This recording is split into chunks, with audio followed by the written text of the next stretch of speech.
Happy father's day. Happy father's day.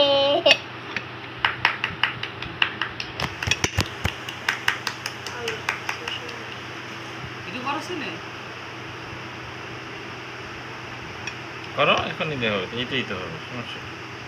বুঝা যাচ্ছে না।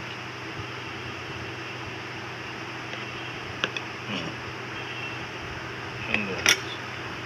এটা কি গিফট? ইয়েস। খোলা। কিভাবে খুলে? পিছন দিয়ে খুলতে পারবে। এখান দিয়ে ছিঁড়ে ফেলবো? ছিল ডিজাইনটা সামনে থেকে আসে। এত কঠিন করে ডিজাইন। আঠা দিতে মানে সব পুরো প্যাকেটটা দিয়ে দিচ্ছি।